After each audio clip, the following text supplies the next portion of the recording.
ilmu ini tersampaikan ke mereka. Karena rata-rata petani kita di Kabupaten Luwu ini ya bukan kita bahwa membuka YouTube saja itu susah. Tidak ada lagi orang yang putus sekolah. Datanglah di SMK Al Ghazali, insya Allah kami bina, kami berdayakan, kami beri pengetahuan tanpa bayar. Tanpa bayar. Terus ada juga insentifnya? Ada juga insentifnya. Bukan gaji.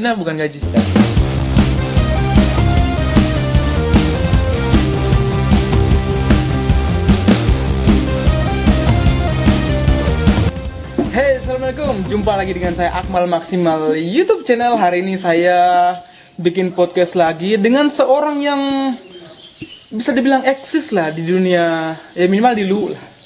Siapa yang tidak kenal dia? Irwan Bakri. Irwan Bakri kan? Irwan Bakri. tidak sebelum itu titel segala macam. Nama aja penting. Nama yang penting. Jadi karena kita sekarang ada di SMK Al Ghazali, SMK khusus pertanian. Dan menurut saya SMK ini unik karena yang saya dengar kabarnya dia ada insentif. Nah, bagaimana ini sama SMK Al Ghazali kan? Coba jelaskan dulu ke pemirsa ini. Iya, SMK Al Ghazali ini memang sambil belajar juga mereka mendapat dapat ilmu, tapi juga dapat uang. Orang heran kenapa di SMK Al Ghazali itu dapat ilmu, dapat uang. Pertama dia belajar karena memang jurusan pertanian, yang kedua memang apa yang kita tanam dari hasil tanaman yang mereka tanam itu bernilai bisnis, bernilai uang di dalamnya, sehingga mereka dapat uang saku dari pengurus yayasan dan pengurus sekolah. Seperti itu barangkali. Oh iya. Jadi tidak ada yang hal yang kayak apa, mungkin bisa dibilang ini salah satunya SMK yang begitu atau bagaimana? Atau ada SMK yang lain? Saya tidak paham, yang pasti bahwa SMK Al Ghazali mencoba untuk menggratiskan seluruh siswa. Mencoba untuk menggratiskan seluruh siswa? Iya, mencoba menggratiskan seluruh siswa. Kenapa? Karena siswa ini belajar juga kita bagaimana dia mendapat ilmu pengetahuan dan mendapat uang. Dia jadi jurusan yang ada di sini adalah agrobisnis, tanaman pangan dan hortikultura. Keren sekali. Sehingga apalagi di masa pandemi ini siswa-siswa ini bagaimana dia pemulihan ekonomi, dia harus mendukung pemulihan ekonomi nasional dan hal agrobisnis pertanian, tanaman pangan dan khususnya. Jadi alasan ini apa yang kalau ada laku seperti apa itu yang dijual di kalau di berupa sini bibit atau bagaimana? Kalau di sini SMK Al Ghazali melakukan pembibitan kakao. Hari ini tadi saya lihat ada kakao, ada durian, ada alpukat, dan tadi saya lihat ada pesemaian jahe. Aktif. Jadi tidak ada lagi hari, tidak ada lagi waktu siswa tidak bekerja dan berkreasi, berinovasi di sekolah ini, karena semua ruang kita beri seluas-luasnya kepada siswa dan guru yang ada di sini. Iya. Terus ini kan kalau bisa dibilang sebagai apa di sini SMK Al Ghazali? Saya adalah pengurus yayasan. Pengurus yayasan Al Ghazali. Kemudian saya sebenarnya bukan dari pendidikan, bukan dari pertanian, tapi ya, tugas kita adalah bagaimana kita memberikan pendidikan terhadap generasi kita. Tugas kita sebenarnya sebagai warga negara, sebagai pemerintah adalah bagaimana kita mencerdaskan kehidupan bangsa, mensejahterakan masyarakat, kemudian berkeadilan sosial bagi seluruh rakyat Indonesia. Jadi Yang dijual itu berupa tanaman kecil, apa dia bilang? Itu dibilang bibit? Bibit. Itu dibilang Iya, bibit? kita di sini melakukan pembibitan. Baru dijual ke Kejual ke pasaran. Di mana pasarannya ini? Pasarannya ini adalah petani, ada juga perusahaan-perusahaan yang sudah besar yang sudah memberikan kita bantuan dan bekerja sama dengan SMK Al-Ghazali. Sehingga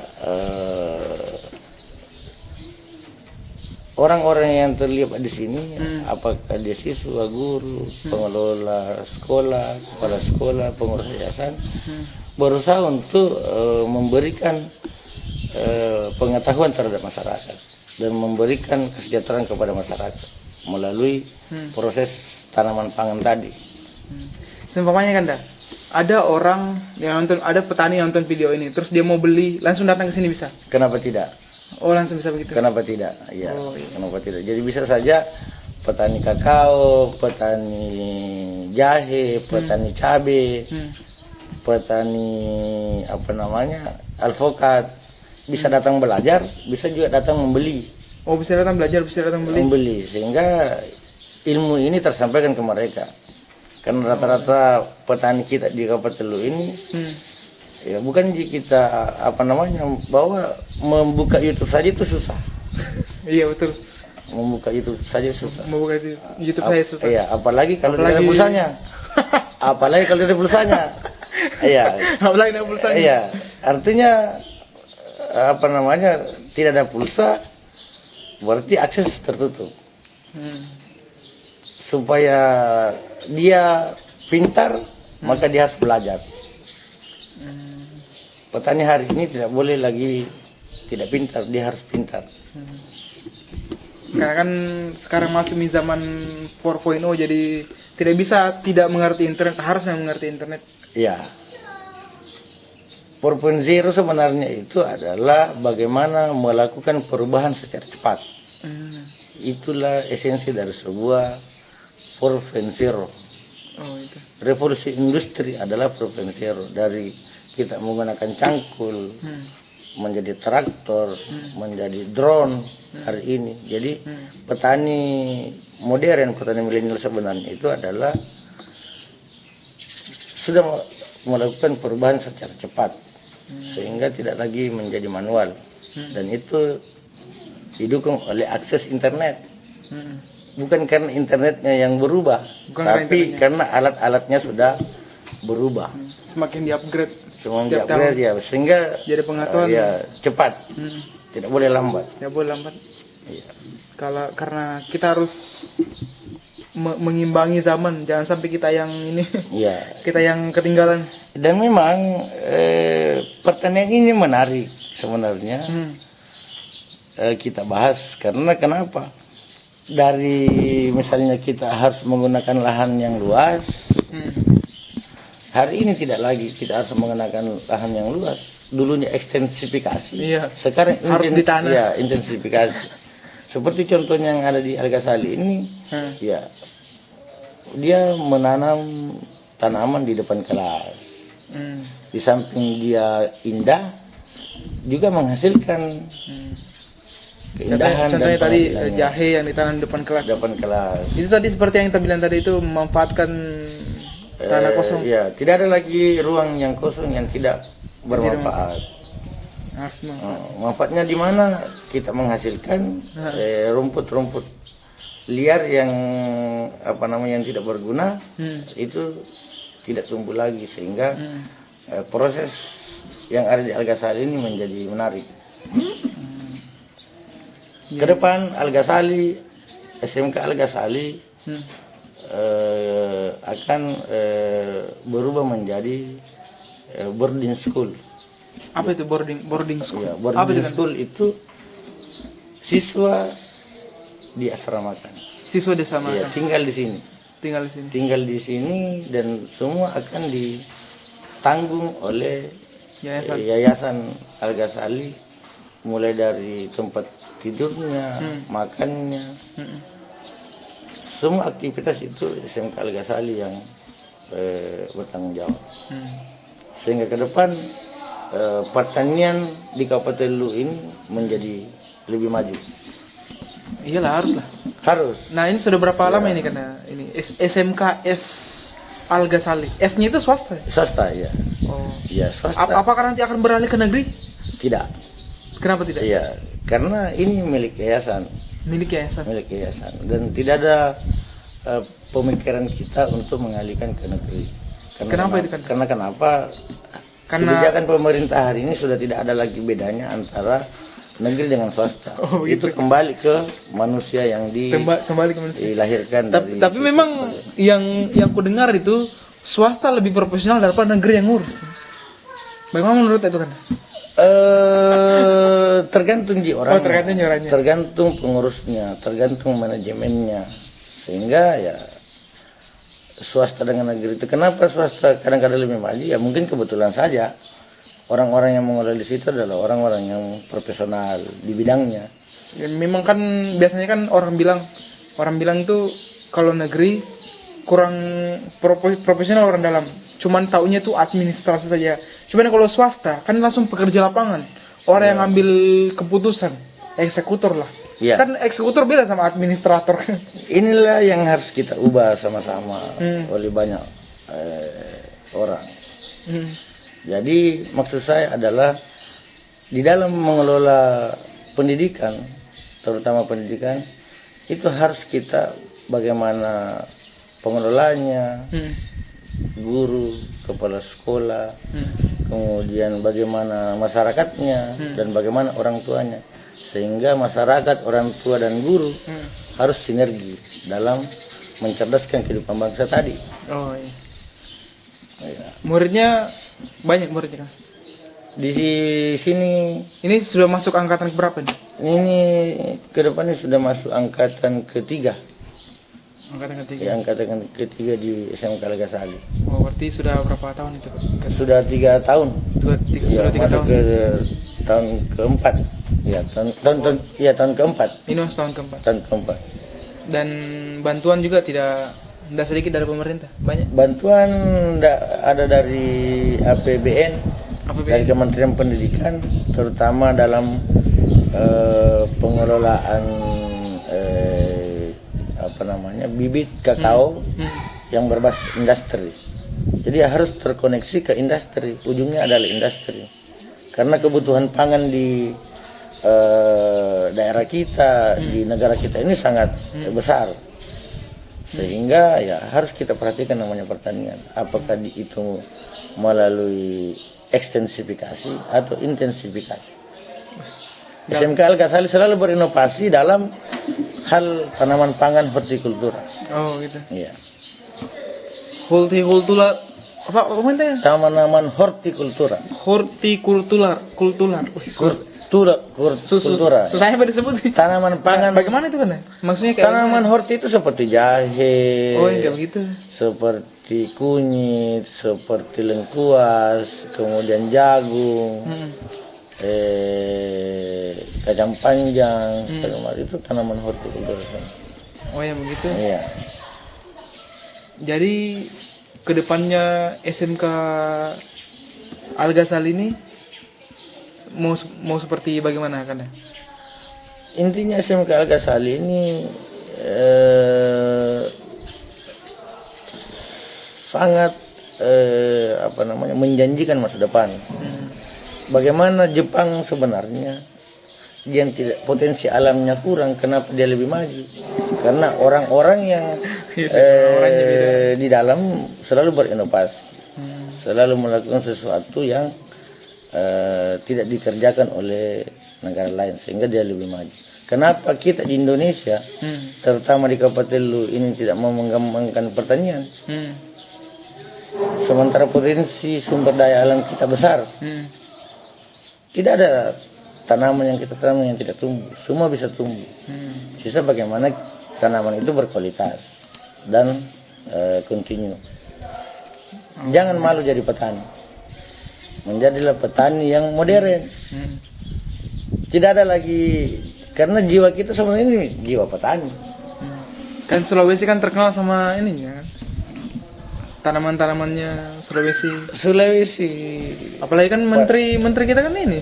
Ya, menteri kita kan orang Sulawesi. Orang Sulawesi Selatan. Pak Syahrul Yassin Limpo. Yang selalu menggenjot swasembada pangan. Pak Menteri itu ya. Belum pernah ke sini, Bro? Belum pernah. Ada ini. Pernah datang Pak Staf Khusus Menteri Pertanian, Pak Irjen, Pak Bupati, Pak Kadis Pertanian Provinsi, melihat bahwa ya harus kita kembangkan pertanian.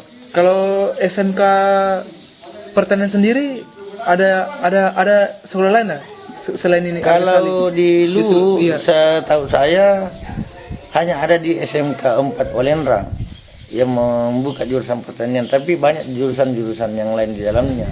Oh, ada dia membuka otomotif, ada jurusan apa namanya? Otomotif, kemudian mesin. Nah, kalau SMK Lekasali sendiri ini hanya membuka satu jurusan pertanian. Tapi tidak menutup kemungkinan ke depan kita kembangkan pertanian, perkebunan, perikanan, peternakan. Itu akan berkolaborasi jurusan-jurusan itu. Sehingga laut, darat, dan gunung itu milik SMK Pertanian. SMK bisa. Parah, mau sekarang dulu masuk SMK cuman dilarang juga masuk SMK.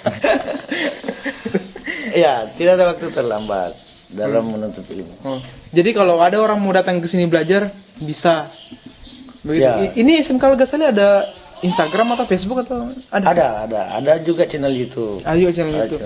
Teman-teman nanti bisa subscribe, bisa juga dan ini siswa SMK yang saya nonton videonya itu kemarin. Iya. Siswanya paling jauh dari mana kan? Ada dari Lu Utara. Sekolah di sini, Lu Utara Masamba. Ada dari Latimojo. Sampai ke sini sekolah. Iya, ada dari Sulawesi Tenggara juga. Ada dari beberapa kecamatan yang ada di Kabupaten Lu.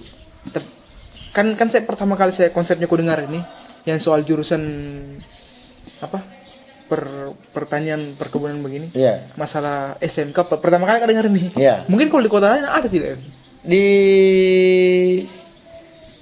kota lain kalau untuk jurusan pertanian itu ada di Enrekang, ada di Lu Utara juga. Oh, ada juga Lu Utara juga. Ada Lu Utara juga.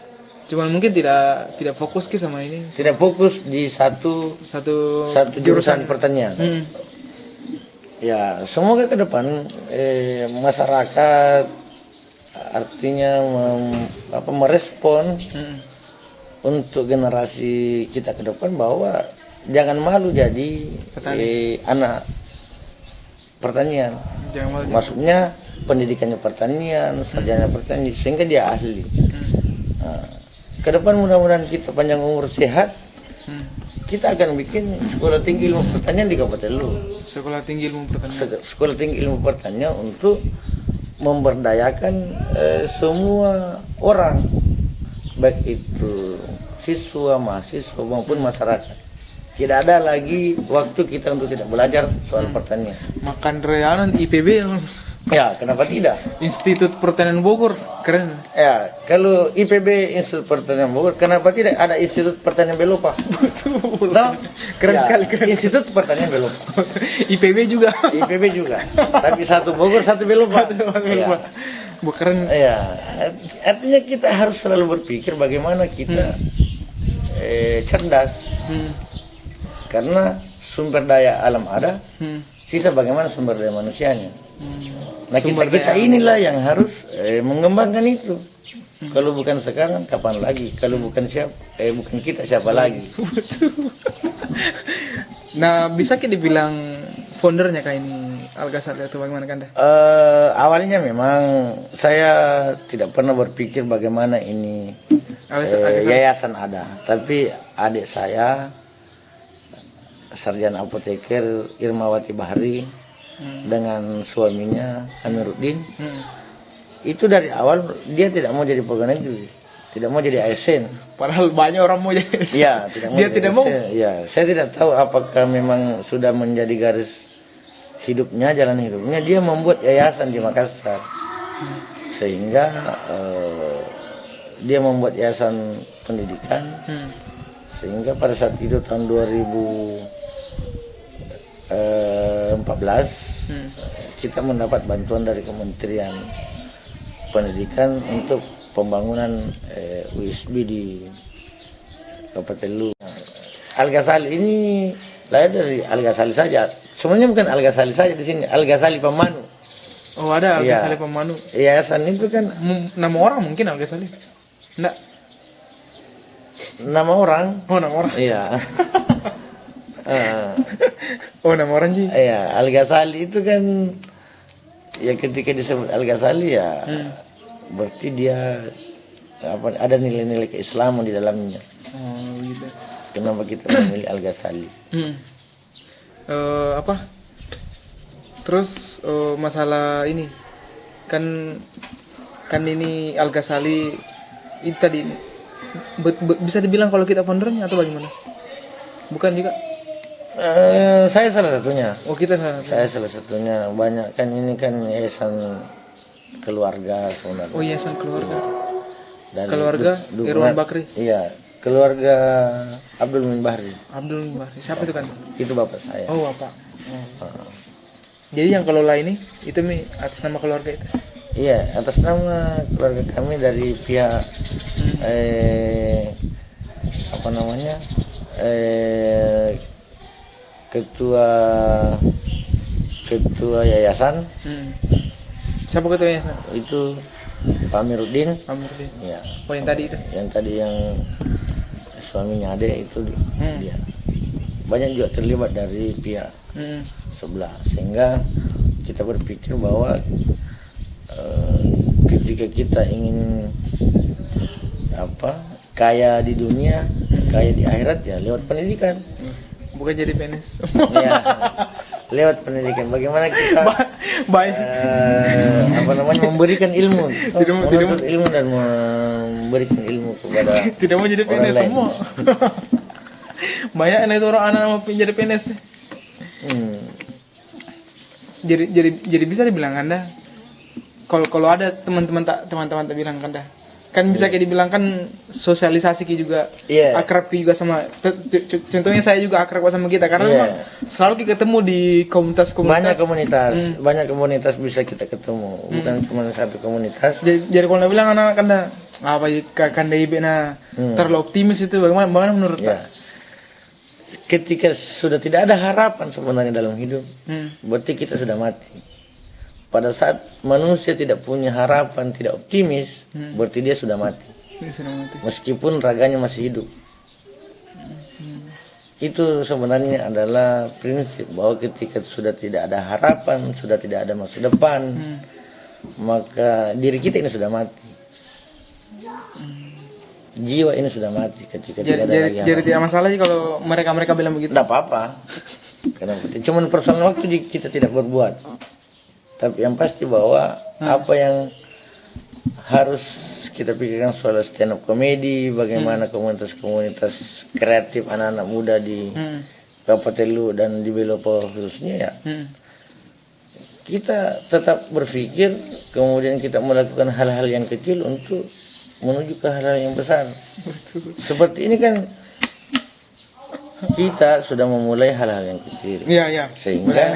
Sehingga kedepannya tidak menutup kemungkinan kita menjadi orang yang besar karena kita sudah melakukan hal-hal yang kecil. Sebenarnya yang kecil. Oh iya, semua yang besar itu berasal dari hal kecil. Tidak ada orang besar langsung besar. Tidak orang yang lahir menjadi langsung besar. Anak artis. Ya. Pasti dia juga pernah kecil. Oh, pasti udah pernah kecil. Iya. Oh iya kan pernah ke satu proyek kan soal komunitas stand up comedy. Kan itu kemarin saya jadi ketuanya, terus kita ketemu di Triple Key. Ya, Triple Key. Kita ketemu di Triple Key, terus bahas lah soal komunitas. Nah, kan bisa dibilang anak stand up itu stand up comedy kan bisa dibilang 4 tahun nih kan dah.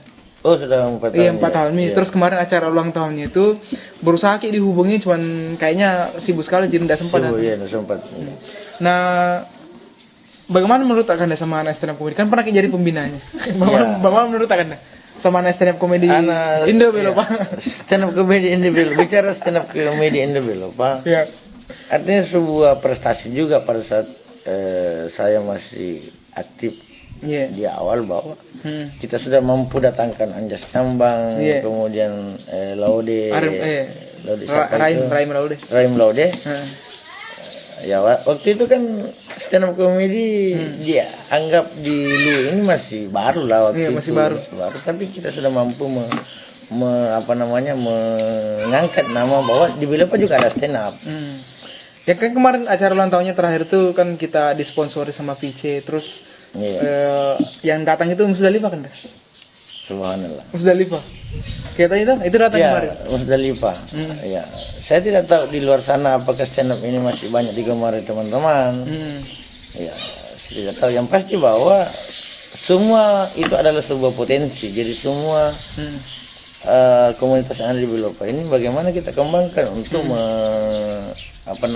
mengembangkan bakat adik-adik. Generasi kita ke depan ini kan banyak bakat, apalagi banyak bakat. industri YouTubers itu kan sebuah industri juga, industri kreatif, mas dari sebuah industri kreatif di dunia milenial hari ini. Banyaklah komunitas, sehingga sisa bagaimana kita mengembangkan itu, apa metodenya, bagaimana caranya, dan tidak boleh putus asa. Tetap kita optimis. Setiap apa yang kita harus lakukan selalu optimis. Nah, bagaimana kabar soal Berambing kan? Kalau itu Berambing, IKM Berambing ya, alhamdulillah Ibu Kejari kemarin dalam rangka pemulihan ekonomi nasional. Ya, dia panggil lah UKM datang. Ya, Kejaksaan Negeri Belopa ini pameran menjadi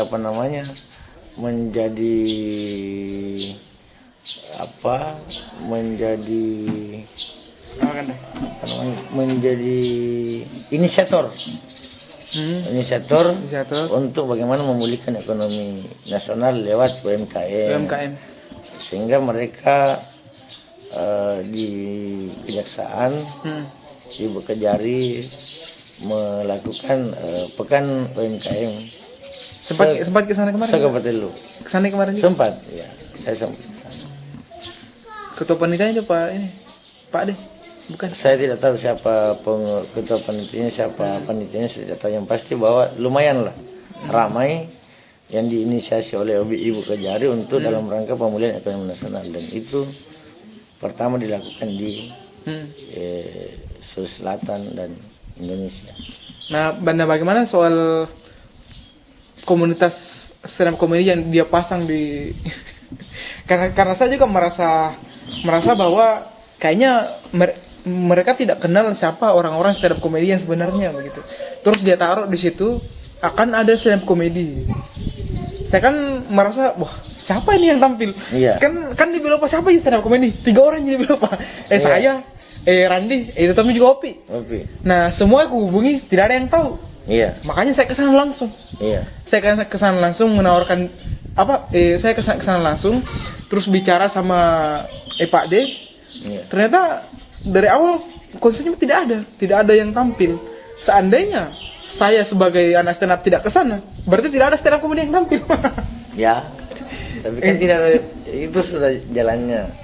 Berarti bisa dibilang tulis aja di situ datanya nanti. Masa begitu kan mungkin tuh. Iya. Masa tidak ada koordinasi sama komunitas anak stand up comedy Indo Belopa. Iya. Kami minimal ada koordinasi lah, kasih tahu segala macam. Iya. Daripada kan kemarin saya harus menawarkan diri begini. Iya.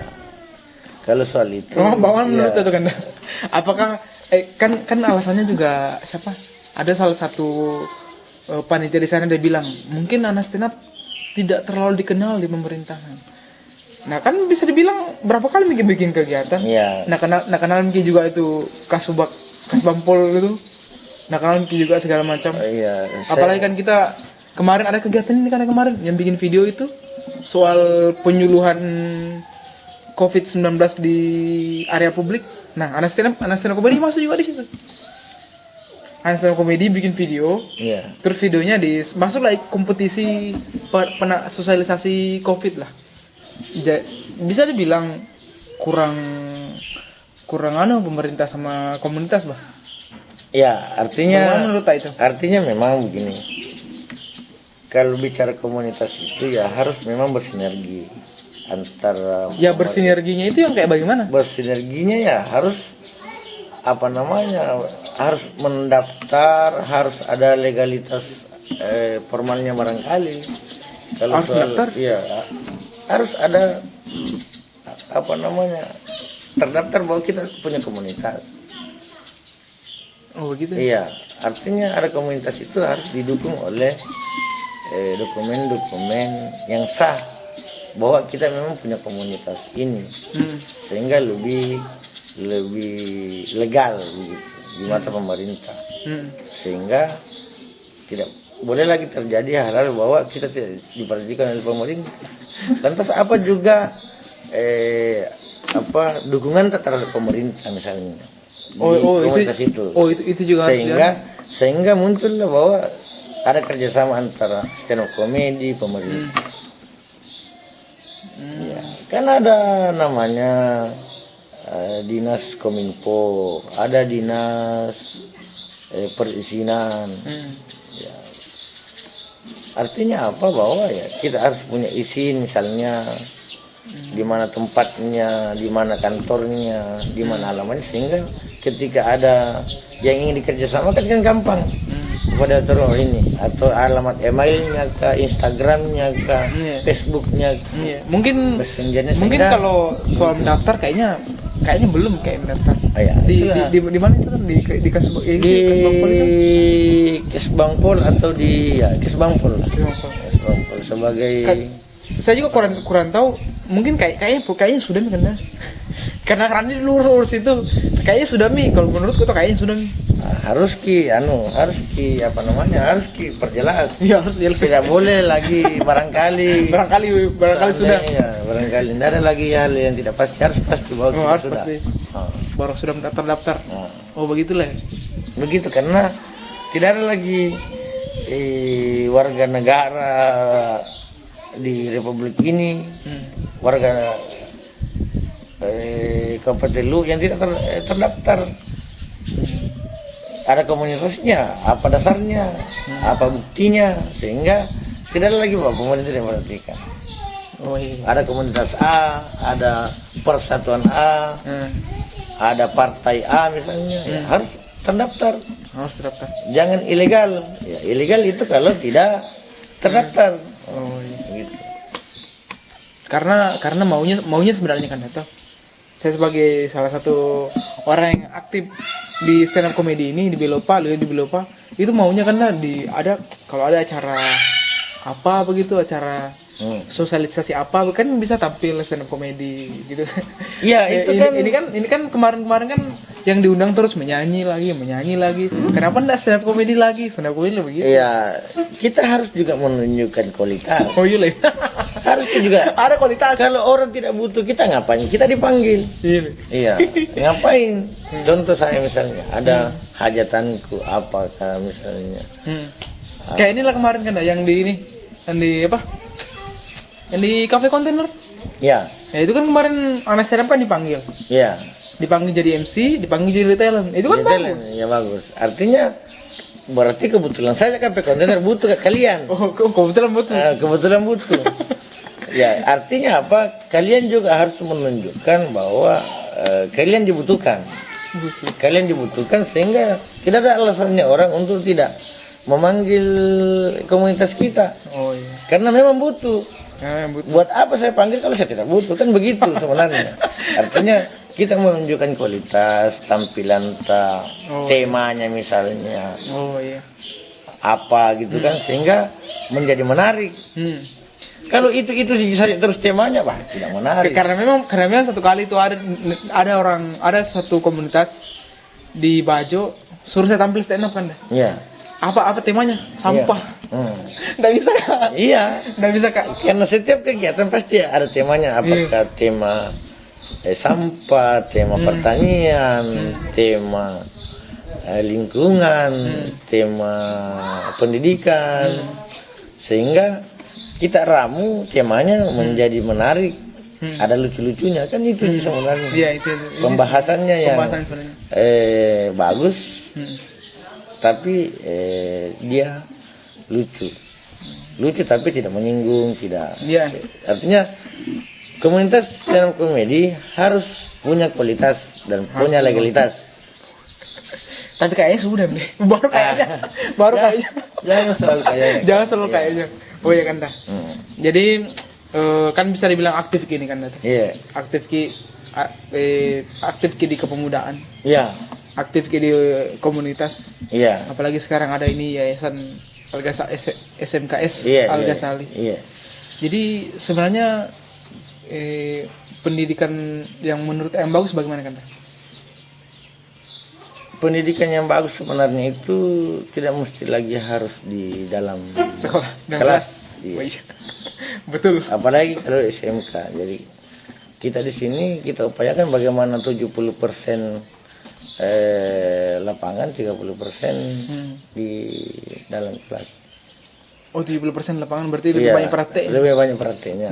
Kalau saya pribadi otakku tuh lebih butuh praktek daripada teori. Iya. Kalau saya pribadi. Iya, karena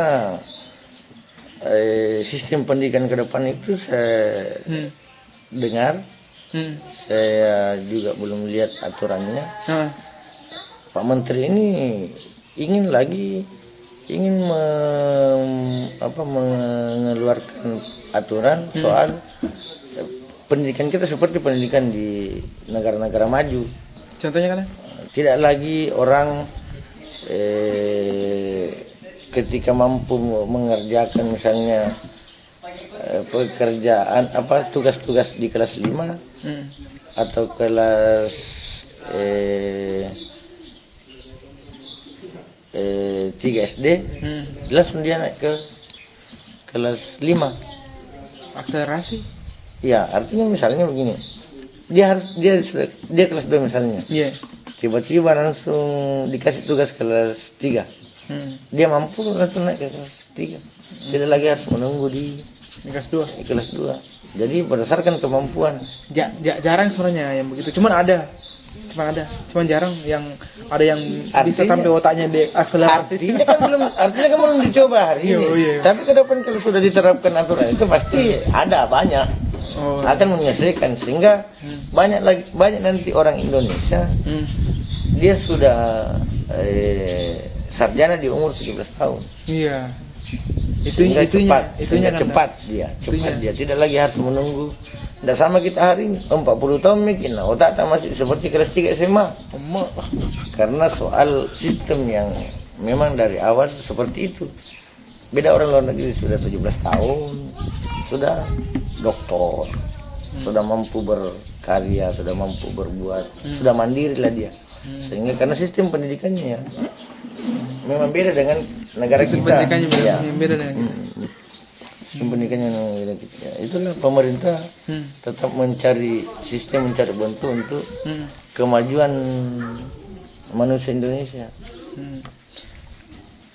Contoh kan dah yang terakhir untuk SMK Al Ghazali ini. Promosikan ke orang-orang Milopa. Rata-rata subscriberku orang-orang Milopa kan? Iya, artinya siapapun yang melihat, mendengar video ini, bapak, ibu, orang tua yang sudah kelas 3 SMP anaknya, ya saya harap supaya berkunjung ke SMK Al Ghazali, melihat seperti apa di SMK Al Ghazali. Ya semoga anak-anak kita menjadi insan pertanian, insan entrepreneurship, insan agrobisnis, insan yang islami, tapi juga memperhatikan ilmu pengetahuan, supaya ke depan tidak ada lagi orang yang putus sekolah. Datanglah di SMK Al Ghazali, insya Allah kami bina, kami berdayakan, kami beri pengetahuan tanpa bayar. Terus ada juga insentifnya. Bukan gaji. Ada insentif. Ada uang saku yang kami kasih. Dan insya Allah juga tamat di sini ketika misalnya dia mampu apa namanya kita bawa menjadi apa, kita berikan lowongan untuk masuk di perguruan tinggi. Dan sudah ada perjanjiannya dengan beberapa perguruan tinggi, mereka bebas tes masuk. Contoh kan? Seperti di Politeknik Pangkep. Jadi semua alumni SMK Al Ghazali Bisa di sana. iya bisa kuliah di sana dan bebas tes masuk. Jadi Kalau dia dia berprestasi, dia akan bisa di sana. Dia akan dapat beasiswa di sana. Bisa juga masuk di STPP Goa. Gua juga. Sekolah Tinggi Penyuluh Pertanian. Jadi sama seperti STPD-nya pertanian. Kalau lulus di situ ya langsung seperti STPDN, langsung terima gaji. Terima gaji. Jadi alumni SMK Pertanian ini berpotensi masuk ke sekolah pertanian negeri yang sudah ikatan dinas. Kemudian bisa juga masuk ke Bogor, semua bisa. Yang pasti bahwa di sini semua akan mendapat ilmu pertanian, semua bisa masuk di perguruan tinggi mana saja. Ada lagi yang kira-kira bisa disampaikan sama penonton, karena rata-rata penonton gitu kan, 18 24 tahun 37 sampai 37. Iya. 37. Ya kira-kira begitulah penontonku. Nah kira-kira apa yang mau kita sampaikan? Masih ada kira-kira yang mau kita sampaikan lagi? Berarti video ini tidak nonton orang tua. Pantas. Tidak nonton orang tua. Orang tua dia yang punya anak. Ya memang. Yang harus kita sampaikan ini adalah orang tua bahwa. Tapi kan muncul nanti juga di Facebook ini kan. Masih banyak masih banyak memang orang tua dan masyarakat yang belum tahu itu. Bahwa di sini SMK Al Ghazali masih banyak. Iya, makanya kan semua itu berawal dari 2425 kan. Iya. Infonya dari sana. Iya. Makanya penonton YouTube itu banyak yang di situ. Banyak. Yang 18, 24 begitu. Banyak penonton ya. Sehingga begini juga fenomena yang ada di masyarakat, masih ada ketakutan bahwa Al Ghazali itu swasta. Padahal sebenarnya ya. Oh ya, ada ketakutan? Ketakutan bahwa tidak belajar orang, tidak apa. Padahal sebenarnya untuk masa depan ya lebih bagus di sini sebenarnya. Artinya banyak juga tempat, tergantung hobinya anak-anak. Kemana dia sebenarnya? Kemana dia sebenarnya? Bertani hari ini bukan lagi sebuah profesi yang strata paling bawah. Iya. Kan dulu begitu. Ya dulu begitu. Hari ini pertanianlah yang menjadi strata paling atas. Karena tidak ada lagi orang yang tidak bicara pertanian hari ini. Mulai dari presiden sampai kepala desa, sampai kepala dusun, pasti dia bicara pertanian. Program ketahanan pangan. Sisa ya program ketahanan pangan. Apalagi di masa pandemi. Iya. Pertanian itu adalah pertahanan keamanan negara. Ketika kita lapar maka gampang kita dijajah. Tapi pada saat kita punya stok pangan besar, pada saat kita punya